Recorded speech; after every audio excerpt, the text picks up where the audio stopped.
샬롬, 샬롬, 샬롬, 샬롬. 하나님 사랑합니다. 여러분, 주 안에서 사랑합니다. 네, 우리 역대하 5장 말씀이죠. 솔로몬이 야훼전을 위하여 만드는 모든 일을 마친지라. 5장 1절에 보면은 그렇게 말씀하고 있어요. 성전 건축이 솔로몬이 왕이 오른 지 4년 만에 시작이 돼서 7년 동안 계속됐다 이렇게 나오죠. 왕봉이 다윗이 성전 건축을 위해서 준비한 기간까지 합하면 상당히 오랜 기간 동안 성전 건축을 한 것이 나타납니다. 그리고 10절에 보면 교회 안에는 두 돌판 외에 아무것도 없으니 그들과 언약을 세우실 때 모세가 호렙에서 그 안에 넣은 것이더라. 언약궤에는 십계명이 기록된 두 돌판 외에 만나를 담은 금항아리와 아론의 쌍난 지팡이가 있었습니다. 히브리서 9장 4절에 보면 성경을 자세히 살펴보면 원래 언약궤 안에는 십계명이 기록된 두 돌판만 만들어 있었고 만나 항아리는 야훼 앞에 아론의 지팡이는 증거궤 앞에 두라고 되어 있습니다. 즉 돌판 외에 다른 것들을 법궤 안에 넣었다는 구절은 확실하게 없다라고 나와 있습니다. 그러나 히브리서 그 9장 4절을 근거해서 본다면 모세 이후 솔로몬 시대까지 약 500년의 기간 동안 많은 이동과 전쟁 그리고 블레셋에서 법궤를 빼앗기는 사건 등으로 인해서 유실되고 부패되었다 이렇게 우리가 짐작할 수도 있겠다. 정확한 것은 하나님이 하시겠죠. 법궤 안에 있는 세 가지가 주는 교훈은 만나를 담은 금항아리는 만나 사건 출애굽기 16장에 나타나 있죠. 그리고 하나님의 말씀을 거역하지 말라라는 뜻을 갖고 있습니다. 그리고 아론의 쌍난 지팡이는 고라의 땅에 담을 지은 사건이 있었죠. 내용이 주의 종의 권위에 도전하지 말라. 쌍난 지팡이의 그 뜻은 언약궤의 그 두 돌판, 금송아지 사건, 두 임금을 섬기지 말라. 첫 번째 하나님께서 기록해 주신 건 모세가 깨뜨려버리고 다시 받았죠. 여호와의 영광이 하나님의 전에 가득함이었더라. 14절 마지막 절에 보면 법궤가 성전에 들어왔을 때 야훼의 영광이 성전에 가득했다. 출애굽기 40장 34절에 구름이 회막에 덮이고 야훼의 영광이 성막에 충만했다. 열왕기상 8장 11절에도 야훼의 영광이 야훼의 성전에 가득함이었더라. 사무엘상 4장 21절에도 하나님의 궤를 빼앗겼으므로 영광이 이스라엘에서 떠났다 하였더라 이렇게 말씀하고 있습니다. 하나님의 영광이 거하는 곳은 성전이죠. 그리고 어떤 주의 종에게 주의 백성들에게 이렇게 하나님의 영광이 거한다라고 기록되어 있습니다. 이사야 43장 7절에도 내가 내 영광을 위하여 창조한 자를 오게 하라. 그를 내가 지었고 그를 내가 만들었느니라. 마태복음 5장 13절에서 16절에도 너는 세상의 소금이니 너희는 세상의 빛이라. 하늘에 계신 너의 아버지께 영광을 돌리게 하라. 구름이 그 영광으로 가득하였다라는 것은 성전 가운데 하나님의 응답을 증거하고 있죠. 자, 이제 성전 건축을 마친 후에 언약궤를 다윗성에서 성전으로 메어 올려 지성소에 안치한 사건이 역대하 5장에는 기록되어 있죠. 백성들을 소집하는 솔로몬 2절 3절에 보면 백성들을 소집해서 모으죠. 이에 솔로몬이 야훼 언약궤를 다윗성 곧 시온에서부터 메어 올리고자 하여 이스라엘 장로들과 모든 지파의 무덤을 곧 이스라엘 자손의 족장들을 다 예루살렘으로 소집한 7째 달 절기에 이스라엘 모든 사람이 다 왕에게로 모였다 이렇게 말씀하고 있습니다. 역대하 5장 1절을 보면 솔로몬이 야훼전을 위하여 만드는 모든 일을 마친지라. 이에 솔로몬이 그 아버지 다윗이 드린 은과 금과 모든 기구를 가져다 하나님의 전 곳간에 두었더라. 성전 봉사 기구가 역대하 24장 14절에 공사를 마친 후에 남은 돈을 왕과 여호야다 앞으로 가져왔으므로 그것으로 여호와의 전에 쓸 그릇을 만들었으니 곧 선교 제사 드리는 그릇들 그리고 숟가락 금 그릇들이더라. 여호야다가 세상에 사는 모든 날에 여호와의 전에 항상 번제를 드렸더라. 이 모든 것이 바벨론에 다 뺏겨가는 그런 사건들이 일어나죠. 백성들을 소집했다고 3절에 읽었습니다. 솔로몬 야훼 언약궤를 다윗성에서 메어 올리고자 하여 이스라엘 모든 장로들과 족장들과 예루살렘으로 소집하고 이 언약궤 안에는 십계명에 새겨진 두 돌판과 만나가 담겨진 금항아리 아론의 쌍난 지팡이. 언약궤는 이스라엘 사람 중에 하나님의 임재와 동행하는 표적으로 인식이 됩니다. 따라서 언약궤가 옮겨지는 것은 이스라엘 사람 모든 사람들에게 아주 소중한 일이었어요. 그래야 솔로몬은 백성들을 다 불러 모았죠. 제사장들이 궤를 맸습니다. 열왕기상 8장 3절에도 이스라엘 장로들이 다 일매 제사장들이 궤를 매니라. 하나님의 방법대로. 어떻게 했어요? 마차에다 실었을 때 우사가 만줌으로 인하여서 그죠? 죽는 사건으로 인한 한참 동안 메어 올려 데려오지를 못하는 그런 사건도 있었죠. 그래서 하나님의 방법대로 하는 것이 중요하다. 언약궤에 대해서 역대하 35장 3절에도 야훼 앞에 구별되어서 온 이스라엘을 가르치는 레위 사람에게 이르되 거룩한 궤를 이스라엘 왕 다윗의 아들 솔로몬이 건축한 전 가운데 두고 다시는 너희 어깨에 매지 말고 마땅히 너희 하나님 야훼 그의 백성 이스라엘을 섬길지라. 이제 딱 항상 거기에다가 안치해라 라고 말씀하는 부분이 역대 35장 3절에 나옵니다. 7월 절기에 모였다라고 말씀하죠. 솔로몬의 소집령에 따라 이스라엘 모든 사람이 7월 절기에 왕에게로 다 소집되었다. 7월 절기 3절에 보면 일곱째 달이라고 나오죠. 그 기간은 7월 15일부터 21일까지 거행했던 장막절 기간을 해당하는 말씀하고 있습니다. 장막절을 앞두고 성전 봉헌식을 거행한 것은 가나안 땅에서 인식이 하나님의 인도하심으로 이루어졌음을 감사하려는 마음에서 비롯되니까 아주 소중한 절기에 딱 낮춰가지고 그것을 한 거예요. 7월 절기에 모였다. 일곱째 달 절기에 이스라엘 모든 사람이 다 왕에게로 모이고 왜 장막절이었기 때문에 귀한 절기를 이용해서 하나님께 감사하죠. 야훼께 감사하라. 역대상 16장 34절에서 그는 선하시며 그의 인자하심이 영원하니로다.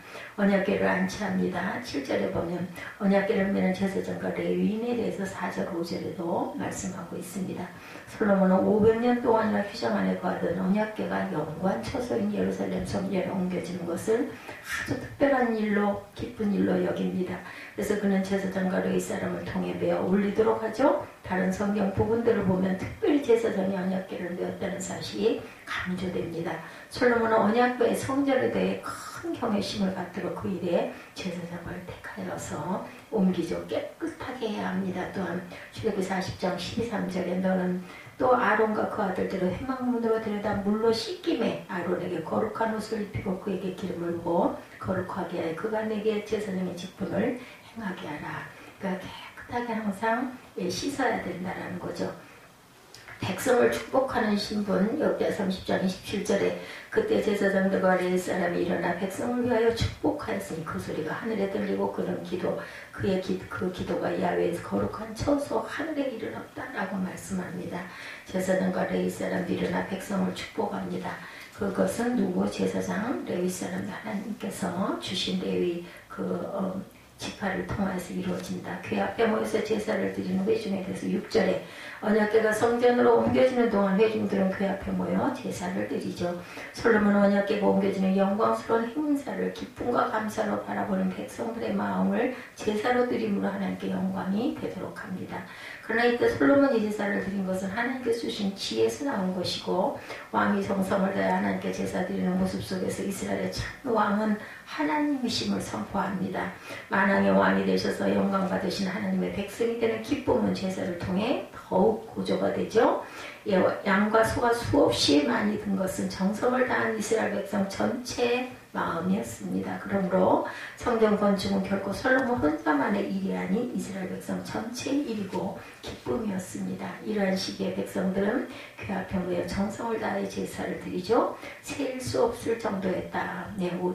열왕기상 8장 5절에 보면 솔로몬 왕과 그 앞에 모인 이스라엘 회중이 그와 함께 그 궤 앞에 있어 양과 소로 제사를 지냈으니 그 수가 많아 킬클 수도 없고 셀 수도 없다라고 열왕기상에도 증거합니다. 선하신가 인자하심에 대해서 역대하 7장 3절에 이스라엘 모든 자손은 불이 내리는 곳과 야훼의 영광이 성전에 있는 것을 보고 돌을 깐 땅에 엎드려 경배하며 야훼께 감사하여 이르되 선하시도다 그의 인자하심이 영원하시도다 아니라. 성전에 안치됐어야 언약궤가 7절에 제사장들의 주축으로 하여 다윗성에서 매월 연합궤는 솔로몬이 건축한 지성소 그룹들의 날개 아래 무사히 안치됩니다. 언약궤가 내전 지성소 그룹들의 날개 아래 안치되었던 것은 성전 건축의 마지막 단계였었죠. 역대기 기자는 언약궤 안에 두 돌판이 있음을 상기시킵니다. 그리고 이스라엘 자손이 애굽에서 나온 후 여호와께서 언약을 세우실 때 주신 돌판이 새로운 성전의 내전 지성소 그룹들의 날개 아래 안치됨을 강조합니다. 그러나 솔로몬 성전의 지성소에 안치된 두 돌판은 하나님께서 처음에 주신 것이 아니죠. 돌판은 이스라엘 백성들이 금송아지 숭배를 하는 그 사건으로 인하여 그 죄악을 본 모세가 진노해서 깨뜨렸어요. 그러므로 이 돌판은 시내산에 오른 모세에게 하나님께서 다시 주신 돌판, 그것을 직접 모세가 기록하죠. 솔로몬은 언약궤를 지성소에 안치함으로 하나님께 성전과 국가 중심이 된다는 뜻을 내포합니다. 하나님만이 주인이시다라는 그러한 뜻이죠. 그래서 야훼가 친히 기록하신 출애굽기 24장 12절을 보면 여호와께서 모세에게 이르시되 너는 산에 올라 내게로 와 거기 있으라 내가 그들을 가르치도록 내가 율법과 계명을 친히 기록한 돌판을 내게 주려 이걸 깨뜨린 거죠. 금고리가 달린 궤 출애굽기 25장 14절에 그 채를 궤 양쪽 고리에 꿰어서 궤를 매게 하며 채를 궤의 고리에 꿰대로 두고 빼내지 말지며 내가 내게 줄 증거판을 궤 속에 둘지며 이렇게 자세하게 하나님께서 출애굽기를 통해서 말씀하시죠. 성전에는 여호와 영광 12절이죠. 찬송과 감사를 드림으로 제사장들이 언약궤를 지성소에 안치하고 나올 때 노래하는 레위사람과 아삭과 헤만과 여두둔과 아들들과 형제들은 세마포를 입고 제단 동편에 서서 찬송과 감사를 하나님께 올렸습니다. 예, 이전에 이미 다윗 왕은 성가대를 조직했죠. 성가대 책임자를 세워서 찬양의 고유 임무를 맡게 하였던 바가 있어요. 그러니까 성전 안에서의 그 지금으로 보면 성가대의 모든 그런 그 순서와 절차와 인원과 이런 조직을 다윗이 가장 먼저 준비했습니다. 이제 이들이 성전 봉헌식에서 준비된 귀한 찬양을 드리게 되죠. 직무를 맡은 자손 역대상 6장 39절에 헤만의 형제 아삽은 헤만의 오른쪽에서 직무를 행하였으니 그는 베레게의 아들이요 베레게는 시므아의 아들이다. 그들의 조상에 대해서 언급합니다. 즐거운 소리와 더불어 역대상 15장 10절에 16절에 다윗이 레위 사람의 어른들에게 명령하여 그 형제들을 노래하는 자들로 세우고 빗바 수금과 재금 등의 악기를 올려 즐거운 소리를 크게 내라 하며 이렇게 말씀합니다. 예, 영광이 성전에 가득 찼어요. 마지막 절에 14절에 봉헌식의 마지막 순서에 있는 찬양 소리가 계속될 때 하나님의 전은 구름으로 가득 채워집니다. 이것은 하나님께서 계획하신 성전 역사가 하나님의 뜻대로 이루어졌음을 인정하는 것이죠. 야훼 영광이 구름과 함께 성전에 임할 때 성전안은 어느 한 부분도 빠짐없이 구름으로 가득하게 됩니다. 구름은 하나님의 영광을 상징하는 것으로 구름이 가득하다라는 말은 영광이 가득하다는 말과 같은 뜻입니다. 구름은 하나님의 임재를 상징했던 에스겔 10장 3, 4절입니다. 그 사람이 들어갈 때 그 그룹들은 성전 오른쪽에 서 있고 구름은 안뜰에 가득하여 야훼의 영광이 구름에서 올라와 성전 문지방에 이르니 구름이 성전에 가득하며 야훼의 영화로운 광채가 뜰에 가득하였고 여호와의 영광을 상징하죠. 출애굽 16장 10절에도 아론이 이스라엘 자손의 온 회중에게 말하며 그들의 광야를 바라보니 여호와의 영광이 구름 속에 나타납니다. 이렇게 증거합니다. 이렇게 해서 오랜 세월 동안 준비하고 성전 건축에 착수한 지 무려 7년이라는 긴 세월을 통해 이제 하나님의 성전이 완공됐어요. 하나님의 궤를 성전에 안치한 왕과 백성들의 기뻐하는 모습은 우리에게 많은 교훈을 줍니다. 세상에 어떤 것보다 하나님을 사랑하고 하나님 중심의 삶을 살아가야죠. 또한 주의 전을 사랑하는 저와 여러분이 되셔야 할 줄 믿습니다. 야훼의 영광이 하나님 전에 가득함이었더라. 예, 예술의 전당 콘서트 홀에서 마르타 아르헤리치가 프로콥 PF 피아노 협주곡 제3번을 서울 시립교향합창단과 협연한 적이 있었어요. 예, 그녀는 1994년에 우리나라에 왔을 때 연주도중에 30톤의 장력을 건넨다고 알려진 피아노줄을 끊어버린 해프닝이 발생했을 정도로 강력한 소위 해모타곤으로 유명한 세계적인 여자 피아니스트라고 합니다. 드디어 시간이 되어 비용 대 효과로 따질 때 최고 명당에 해당되는 3층 1열 중앙에 위치한 좌석에 앉게 되자 무대 한가운데 놓인 스타인웨이의 앤드산즈 그랜드 피아노가 88개의 희고 검은 건반들이 똑바로 보이는 최적의 각도에서 한눈에 들어왔다고 그래요.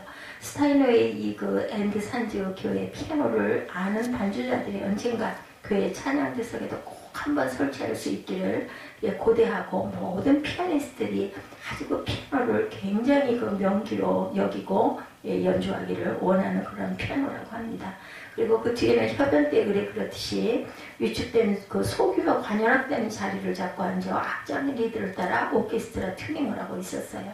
통상 그 조율이 끝나면 연주가 시작되기 마련이므로 객석의 모든 촉중들과 마찬가지로 한껏 기대감에 고조되어 있는 순간 그날따라 그 오케스트라 조율이 끝나는데도 지휘자의 연주자가 입장을 하지 않았다고 합니다. 그러자 객석에서는 술렁임과 불안감이 커졌다고 그래요.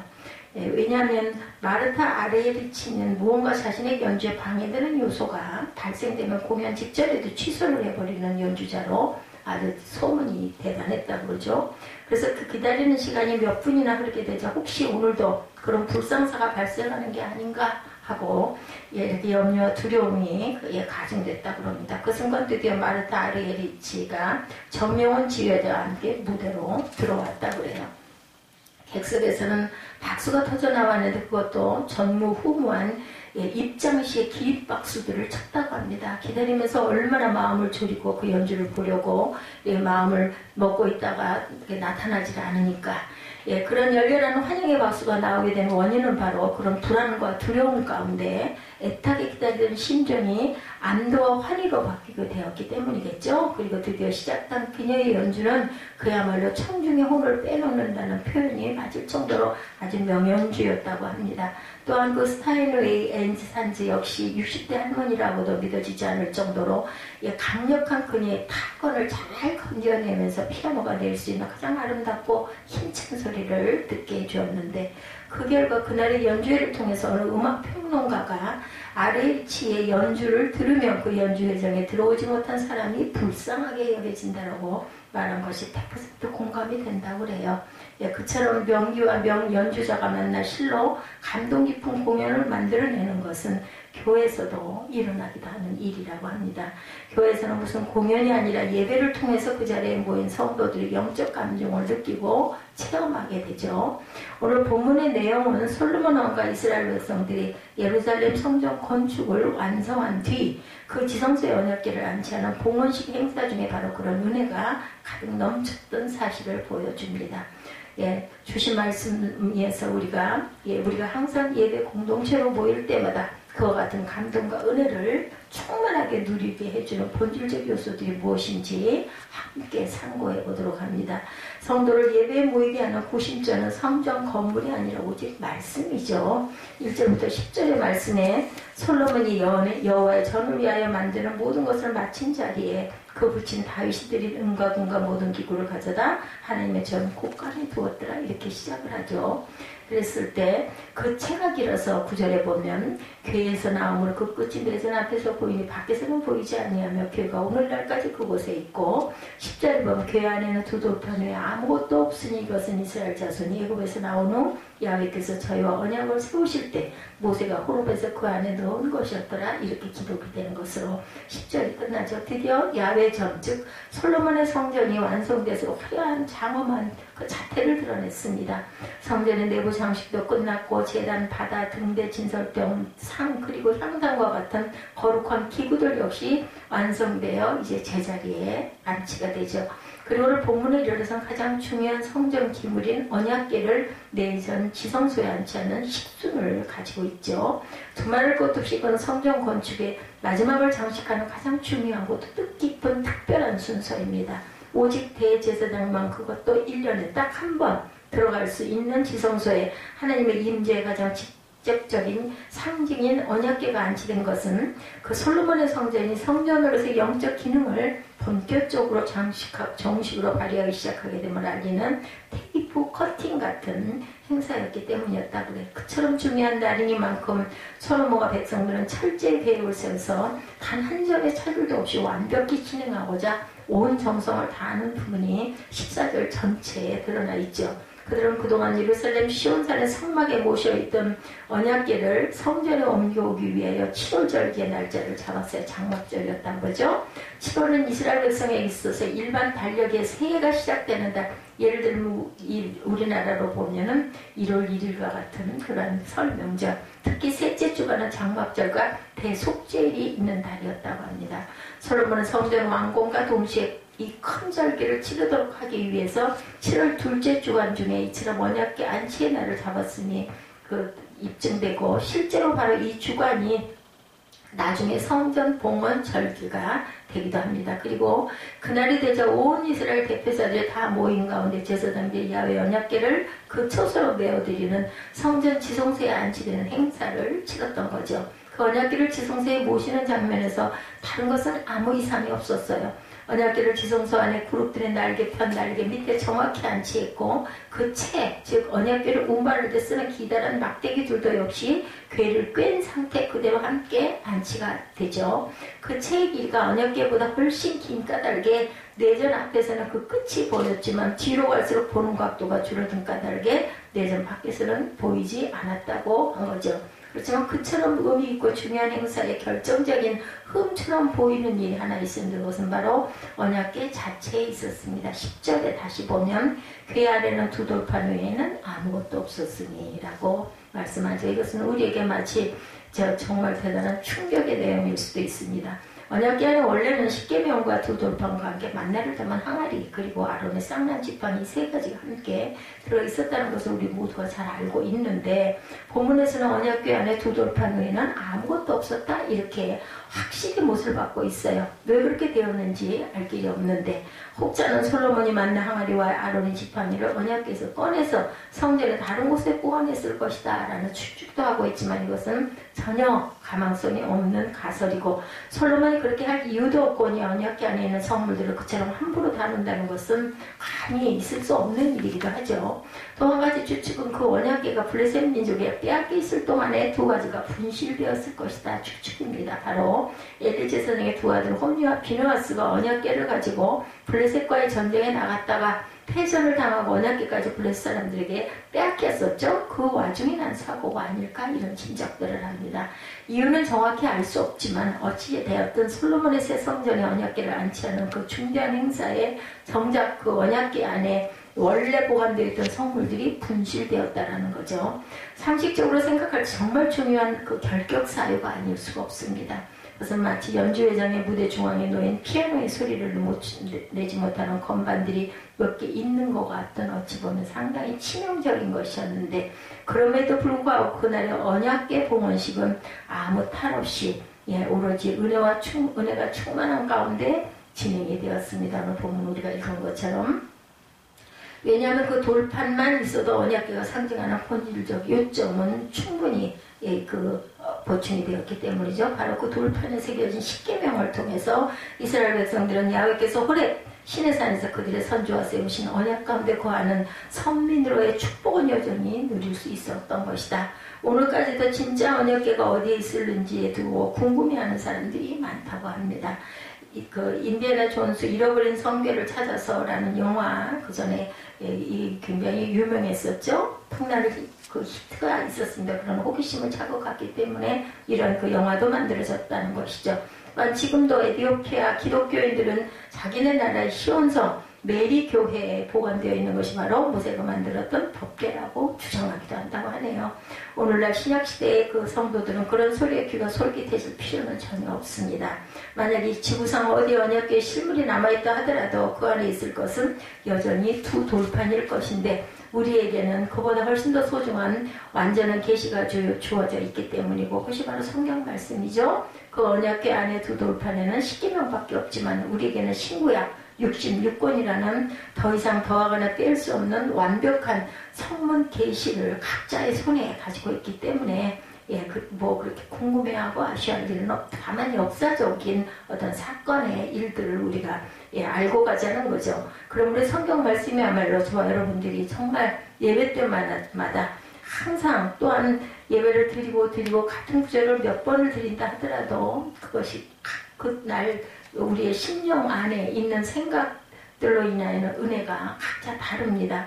우리 공동체가 소유하기는 최고의 성물은 만편의 대지가 아니고 전이 아니고 십자가 탑도 아니고 하나님의 특별 계신 말씀이라는 것을 잊지 마십시다.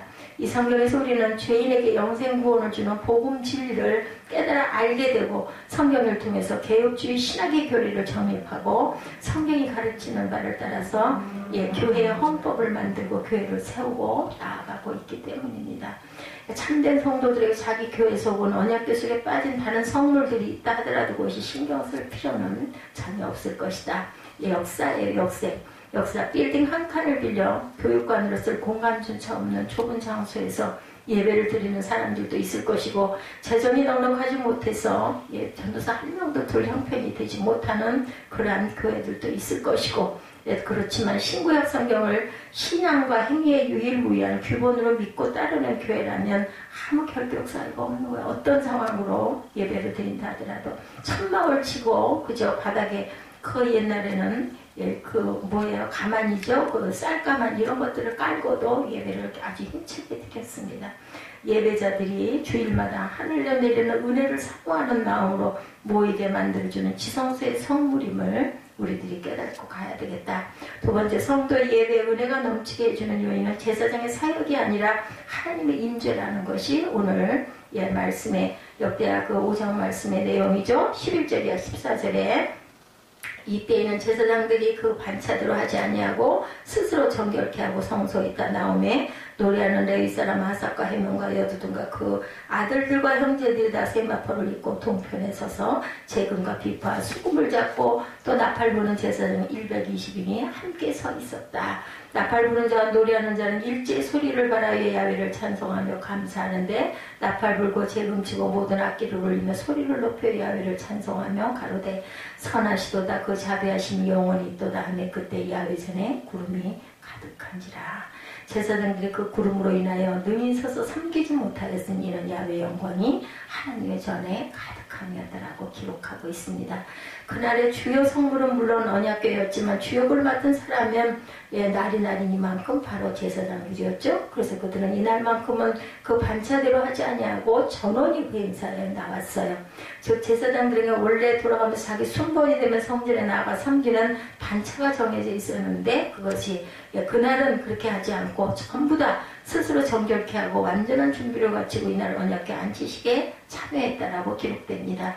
그들은 우선 6절에 기록된 대로 솔로몬 왕과 그 앞에 모인 이스라엘 회중이 궤 앞에 있어 양과 소와 제사를 드릴 때 그 진례를 맡았죠. 그런 후에 자신들이 운반해 왔던 언약궤를 지성소에 안치하고 정돈하는 일들을 마무리했을 것이고 그 외에도 지성소에 밖에 있는 금양단에 향불을 피우는 일, 등대에 불을 관리하는 진설병을 차리는 일들 역시 제사장들이 직접 관장을 하죠.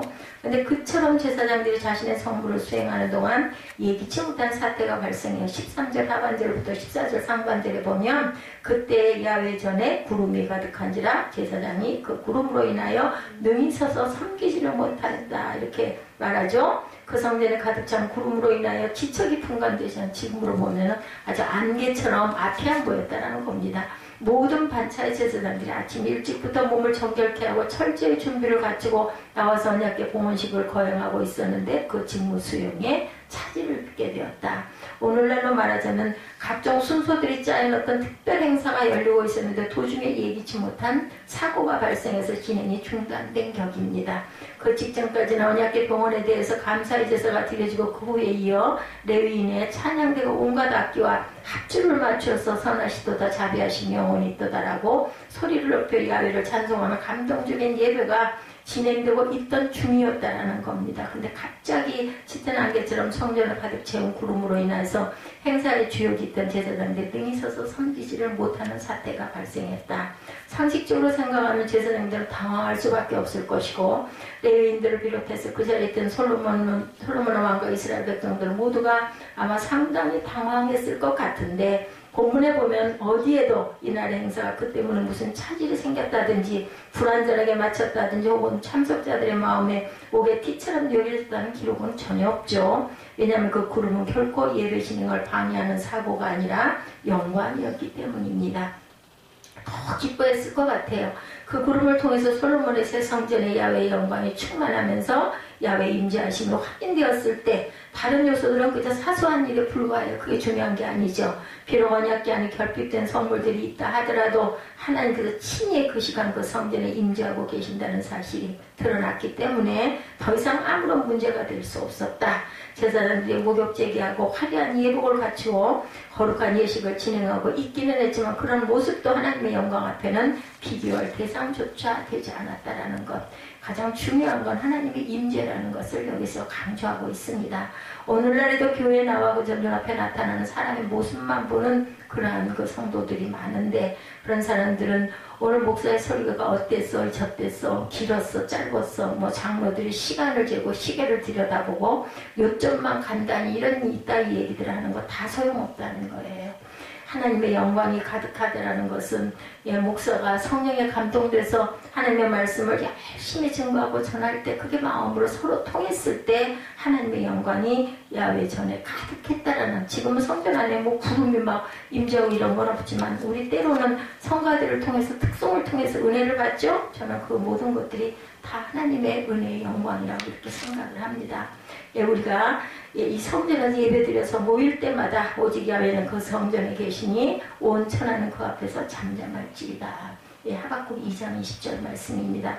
하나님 임재의 은총을 늘 저와 여러분들이 충만한 똑같은 구절의 설교가 수백 몇 번씩 이어진다 하더라도 각자의 마음 상태에 따라서 우리는 말씀을 받죠. 그렇기 때문에 언약궤 봉헌식의 진짜 주인공은 언약궤도 아니고 제사장도 아니라 바로 하나님이시라는 것을 우리가 예배드리는 목적은 하나님의 영광을 우리가 바라고 하나님의 영광을 높이 올려드리기 위해서 우리가 항상 예배하며 그 예배를 통해서 우리 마음에 하나님의 은총이 충만할 때 그것이 바로 하나님의 임재라는 것을 말씀을 통해서 깨달아 알게 됩니다. 뭐 대단한 훌륭한 피아니스트가 연주할 때 감동적인 공연이 이루어졌다 하더라도 성경 말씀의 선포를 통해서 살아계신 하나님 또한 친히 역사해 주실 때 모든 예배자들의 인격 속에 놀라운 감동이 넘쳐 흐르죠. 유명이 중요한 것이 아닙니다. 또한 뭐 무명이 그렇게 부끄러운 것도 아닙니다. 하나님의 은혜의 영광이 항상 이 성전에 충만한 것은 우리의 마음밭과 하나님의 말씀이 하나가 돼서 합함이 될 때 그때 야훼의 영광이 가득하다라는 것. 어떤 교회가 대단하고 이름 있는 교회이든 아니면 어디 산골짜기에 있는 정말 작은 정말 초라한 교회라고 눈에 보이는 그런 교회든 아무 상관이 없다라는 거. 말씀은 똑같은 성경 66권 6권이고 전하는 증거가 말씀에 입각한 말씀이라면 야훼의 영광이 하나님 전에 가득한 역사가 임할 줄로 믿습니다. 우리 10절부터 14절까지 말씀 한번 함께 복독하고 시간이 많이 흘렀기 때문에 축도로 예배를 마치도록 합니다. 교회 안에는 두 돌판 외에 아무것도 없으니 이것은 이스라엘 자손이 애굽에서 나온 후 야훼께서 그들과 언약을 세우실 때 모세가 호렙에서 그 안에 넣은 것이었더라. 이때는 제사장들이 판결대로 하지 아니하고 스스로 성결해 갖고 성소에 있다 나오매 노래하는 레위 사람 아삭과 헤만과 여두둔과 그의 아들들과 형제들이 다 세마포로 있고 제단 동쪽에 서서 재근과 비파와 수금을 잡고 나팔 부는 제사장 120명이 함께 서 있다가 나팔 부는 자와 노래하는 자들이 일제히 소리를 내어 야훼를 찬송하고 감사하는데 나팔 불고 재금치고 모든 악기를 울리며 소리를 높여 야훼를 찬송하이르되 선하시도다 그의 자비하심이 영원히 있도다 하매 그때 야훼 전에 구름이 가득한지라 제사장들이 그 구름으로 말미암아 능히 서서 섬기지 못하였으니 이는 야훼의 영광이 하나님의 전에 가득함이었더라. 아멘.